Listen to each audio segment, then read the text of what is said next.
మోంతా తుఫాన్ అయితే విశాఖను వదిలి వెళ్ళింది. కాకపోతే ఆ తుఫాన్ తర్వాత మత్స్యకారులకు ఎదురే ఇబ్బందులు ఏంటి, తుఫాను సమయంలో మత్స్యకారులకు ఎటువంటి ఇబ్బందులు ఉంటాయి, సముద్రం లోపలికి వెళ్తే ఇక్కడ కుటుంబాల పరిస్థితి ఏ విధంగా ఉంటుంది అనేది వారితో మాట్లాడే ప్రయత్నం చేద్దాం. వాళ్ళ బాధల్ని గాథల్ని తెలుసుకునే ప్రయత్నం చేద్దాం.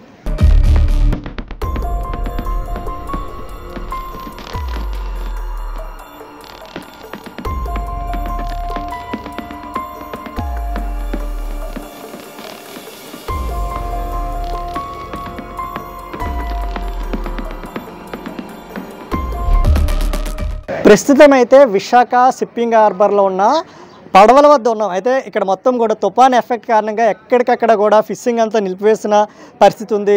వేటకెళ్ళిన మత్స్యకారులందరినీ కూడా అధికారులు అయితే వెనక్కి రప్పించారు. మనతో పాటు కొంతమంది మత్స్యకారులు ఉన్నారు, మాట్లాడే ప్రయత్నం చేద్దాం. చెప్పండి, అంటే ఈ తుఫాన్ ఎఫెక్ట్ అనేది మీపై చాలా గట్టిగా పడిందని చెప్పొచ్చు. ఇక్కడ పరిస్థితి ఏ విధంగా ఉంది? ఇక్కడ పరిస్థితి కొంచెం చాలా దారుణంగా ఉంది సార్. ఎందుకంటే ఈ తుఫాన్ వచ్చే వాతావరణం వల్ల చాలా బోట్లు వేటలు చేయకుండా అన్ని నష్టపరాలతో వచ్చి ఎక్కడెక్కడ కట్టడం అయ్యింది. కొన్ని బోట్లు వర్షాలు కట్టారు, కొన్ని బోట్లు ప్రాణాలను రక్షించుకోవడానికి జర్నీ చేస్తూ వచ్చి కొన్ని బోట్లు చేరుకున్నాయి. ఇంకా కొన్ని బోట్లు నష్టపరం కూడా జరిగిందండి. ఇలా వస్తూ ఒక బోటు ఆగిపోయిన తర్వాత వర్షా నుంచి బోటు తీసుకొస్తున్న అంటే మన పూరి దగ్గరలో బహుశా బోటు చాలా ప్రయత్నం చేసింది ఒక బోటు తీసుకురావడంలో. వస్తూ నైటు 10:30 ఆ లోపల ఆ తీసుకొచ్చిన బోట్ని తాడు తెగిపోయిందండి. తెగిపోయి అది కెరటంలోకి వెళ్ళిపోయింది. తీసుకొచ్చే బోట్ని మళ్ళీ కూడా కెరటంలోకి వెళ్ళి సేవ్ చేద్దామని ట్రై చేస్తారు పాపం మత్స్యకారులు. ట్రై చేసిన పాపం అది చాలా ప్రమాదంలో చిక్కిపోయింది. దాంతోపాటు మనం కూడా ప్రమాదంలోకి వెళ్ళిపోతామని కొంత భయంకరంతో ఉండి ఆ బోట్ని వదిలేయడం అయింది. మిగతా మత్స్యకారులందరూ ఆ తీసుకొచ్చిన బోట్లో కొంచెం దూరంగా ఉండి యాంకర్ వేసుకొని షోర్కి కొట్టుకెళ్ళిపోయిన బోట్ని కంటెంట్ చేశారండి. ఫోన్ కాల్ ద్వారాగా కంటెంట్ చేస్తే మీరందరూ సేవ్గా ఉన్నారంటే అందరూ సేవ్గా ఉన్నాం. కాకపోతే బోటు కొంచెం నష్టపడిన బోటు ఒడ్డెక్కిపోయింది. మరి లోపల చెక్కలకి తన్నేసేమని ఇంకా చూడలేకపోయాం నైట్ దయ్యం అని చెప్పి మనకు తెలియపరిచారు. మంది మత్స్యకారులు కానివచ్చు, మీకు సంబంధించిన బోట్స్ అన్ని కూడా హార్బర్లో పార్క్ చేశారు కదా.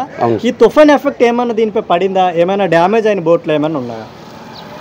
అంటే బహుశా జట్టులో ఉండే బోట్లకి అంటే అంత పెద్దగా ప్రమాదమైన సునామీ అంత ప్రమాదంగా జరగలేదండి. చెక్కలు ఇరిపోవడం కానీ ఏం జరగలేదు. కాకపోతే వ్యాపారం కూడా ఏమి లేదు.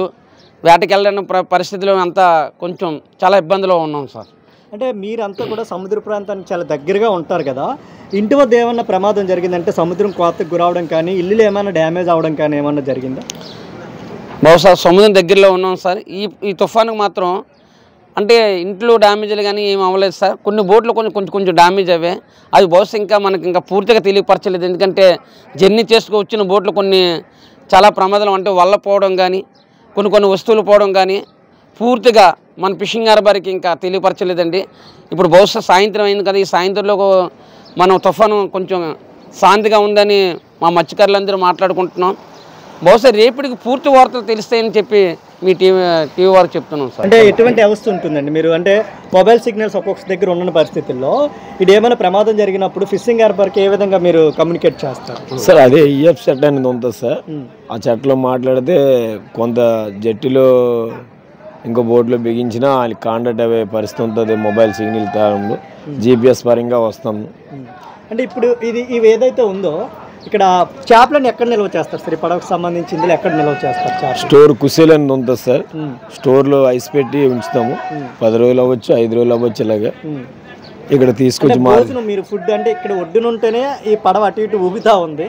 అటువంటిది అలలు తాకిండి ఏ విధంగా తట్టుకుంటారు మీరు సముద్రం? మరి కొద్దిగా మాకు మత్స్యకారులకు అలవాటు అయిపోవడం వల్ల అలాగా వంటది మరీ విపరీతంగా ఉంటే అవదు. 6 రోజుల్లో ఇబ్బందిలో ఉంటాము. కొద్దిగా నార్మల్గా ఉంటే కొంత రిలీఫ్ అవుతామని సార్. అంటే ఒకసారి మనం చూడవచ్చు, ఏదైతే ఇప్పుడు నేను రిపోర్టింగ్ చేస్తున్న కాస్త సమయమే ఒడ్డునుంది, ప్రస్తుతం అయితే పార్కింగ్ చేసి ఉంది. ఇది అటు ఇటు ఊగుతున్న పరిస్థితి, రిపోర్టింగ్ చేయడమే చాలా కష్టంగా ఉంది. కాకపోతే వీళ్ళు ఇదే పడవల ద్వారా సముద్ర మధ్యలో అలల్ని తట్టుకొని నిలబడతారు, చేపల వేట కొనసాగిస్తారు, భారీ తుఫాలను కూడా తట్టుకొని నిలబడతారు. ఏదైనా ఉన్నప్పుడు అయితే ఫిషింగ్ హార్బర్కి కమ్యూనికేట్ చేయడానికి బ్యాటరీల ద్వారా అయితే ఒక GPS వ్యవస్థని కూడా ఈ పడవలో మనం చూడవచ్చు. ఏదైతే కింద ఇది మొత్తం కూడా ట్యాంక్, ఇది ఐస్ ద్వారా నింపిన ఈ ట్యాంక్లో వీళ్ళు పట్టిన చేపలందరినీ కూడా ప్రిజర్వ్ చేస్తారు. అది 10 రోజులు కావచ్చు, 20 రోజులు కావచ్చు, లేదా నెల రోజులు కావచ్చు అని కూడా చెప్తున్నారు. చూపిస్తున్నారు స్టోరేజ్ చేసే ఎస్ బాక్స్ ఈ స్టోరేజ్ చేసే బాక్స్ ఇక్కడ అంటే మన మత్స్యకారులు కూడా చూపిస్తున్నారు. ఈ బాక్స్ ద్వారా వీళ్ళు చేపలు అయితే పెట్టుకుంటున్న పరిస్థితి అయితే కనిపిస్తుంది. లోపలికి వెళ్దాం ఒకసారి.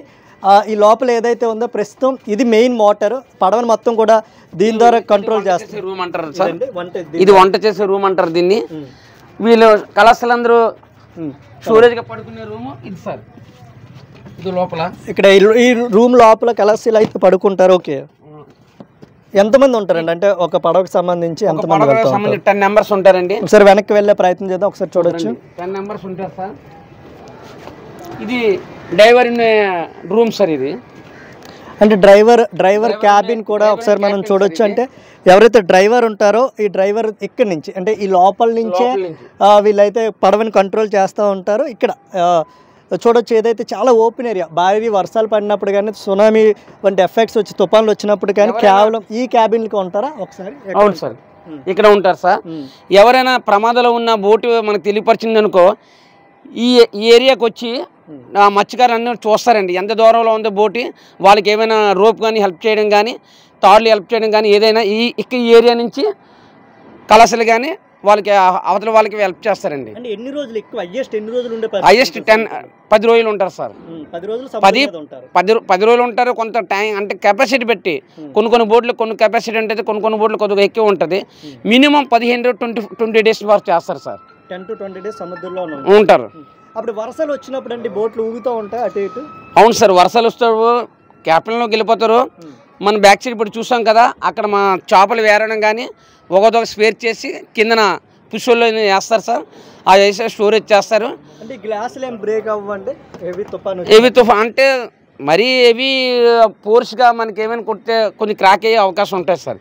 అంతటికి కాకపోతే కొన్ని వర్షానికి ఇది కాస్తుంది, మన దీనికి సేఫ్టీ ఉంటుంది సార్. ఇది చూడొచ్చు ఒకసారి. అంటే ఇది మత్స్యకారుల జీవన విధానం. ఎందుకంటే తుఫాను వంటి పరిస్థితులు ఏర్పడినప్పుడు భారీ నష్టం అయితే వాటిల్లుతుంది.